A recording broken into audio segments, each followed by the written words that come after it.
So good morning everyone. May I request to please stand up for an opening prayer. You may now take your seat.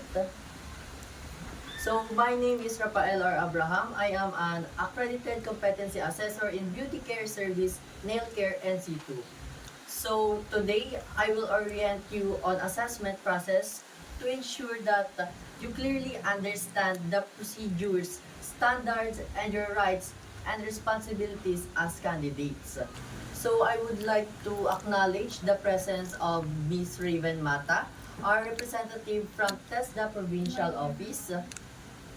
So you do not have to worry about the presence of Ms. Raven because she is here to oversee the conduct of the competency assessment and to check if the conduct is in accordance with the prescribed competency assessment methodology and procedures. She will not assess you. So before we proceed, may I inform you that we are being recorded and live streamed through the CCTV camera in the TESDA Albay Provincial Office and TESDA Regional Office. I have here your consent form, which means that we, including me, agree to be recorded and the other terms, including the sharing of your CCTV footage with authorized representatives indicated in this form. Also, I have here with me your application form and self-assessment guides. These are the proof that you are willing and ready to undergo the assessment. Before I start, let me first check the attendance. Once I call your name, please sign the attendance sheet, submit your admission slip, and present valid ID. Your admission slip must contain your photo, signature, and the signature of the Assessment Center Processing Officer. This ensures proper verification before assessment begins. So, what is assessment? The context and purpose of assessment. Assessment is the process of collecting evidence and making judgment on whether competency has been achieved. The assessment process seeks to determine whether the graduate or worker can perform to the standards expected in the workplace based on the defined competency standard. So the qualification and unit of competency. This qualification consists of basic, common, and core competency. So the first, perform the manicure and pedicure. Second, perform hand spa. And third, perform foot spa. So to prove your competency, you must perform the following 4 tasks in performing manicure and pedicure, such as prepare client, clean and cut nails, apply nail polish, perform post-service activities. So that is the 4.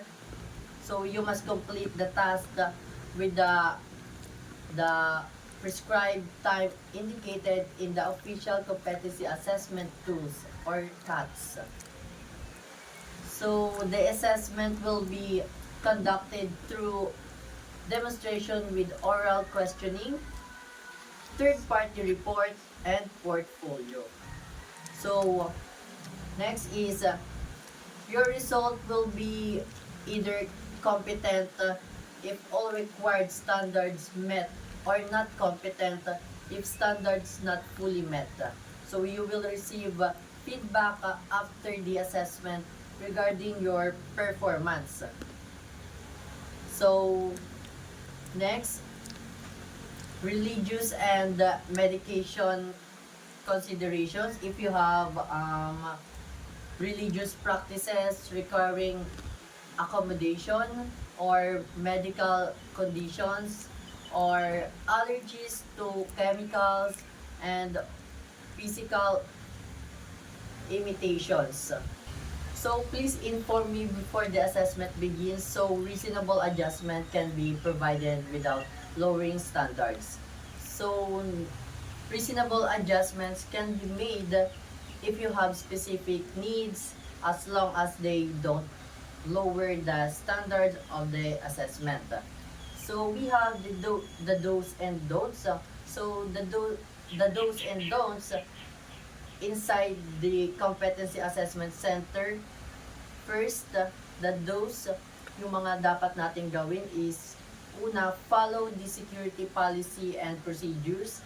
Next is follow rules on the use of facilities. And yung mga hindi man naman dapat nating gawin is first, using a cell phone during the assessment and taking pictures. So, huwag yung gagawin. Next is leaving the premise of the AC without informing the assessor or any staff. Lastly is loitering on the premises. So, in case you are not satisfied or you felt that the assessment is unfair, you have the right to appeal. You have the right to write a letter addressed to the AC manager right after the assessment.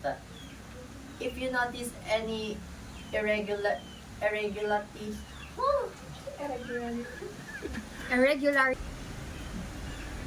so if you notice any irregularities or disagreements during the conduct of the assessment, you may appeal or not sign in the rating sheet and cars.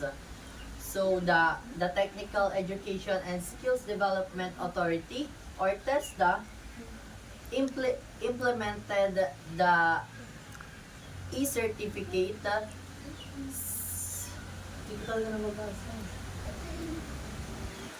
So the Technical Education and Skill Development Authority or the TESDA implemented the e-certificate system starting on March 20, 2026 with full implementation beginning January 2027. So if you pass the assessment and choose the e-certificate, your national certificate or NC will be sent to your registered email with 1 day. Lubot na. Charot.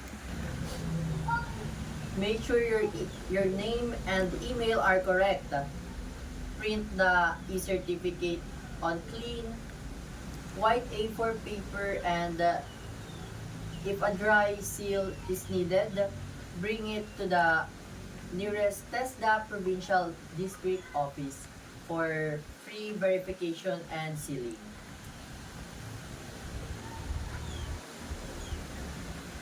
For paper-based NC, during the allowed period, it is valid for 5 years and can be claimed after the working days with cars. A passport size photo with white background and with color and name tag and a 50 pesos fee. Right now, you have balance. For paper-based NC during the allowed period, it is valid for 5 years and can be claimed after 3 working days with cars. A passport size photo, white background with color and name tag, and a 50 pesos fee. If claimed by a representative, only an accredited liaison officer or immediate family member up to 2nd degree is allowed with proper authorized IDs. Renewal also requires a photocopy of the NC and a related certificate of employment. So next, the reassessment procedures. A candidate to full qualification assessed as not yet competent may apply for reassessment anytime at his or her own convenience. Reassessment shall only focus on the specific areas not satisfactorily achieved. However, the candidate shall pay the full assessment fee promulgated by the TESDA board. This concludes. Uy, patapos na pala. Dapat maganda. Ano, Jay? 4 na. 1 hour ka na. 1 hour. Taas kayo. Puta di. Hindi, taas mo. Nagpi-play talaga bago pa. Edit mo na sana Yan, naman. Balay ka. ulo ni- Yan. Kadyas. Kadis pala nito. Ala! Oo mo na. A candidate for full qualification assessed as not yet competent may apply for reassessment anytime at his or her own convenience. Reassessment shall only focus on the specific areas not satisfactorily achieved. However, the candidate shall pay the full assessment fee promulgated by TESDA board. This concludes our orientation. If you have any questions or clarifications, you may raise them now. If none, please prepare your materials and wait for further instructions. Thank you, and I wish you success in your competency assessment.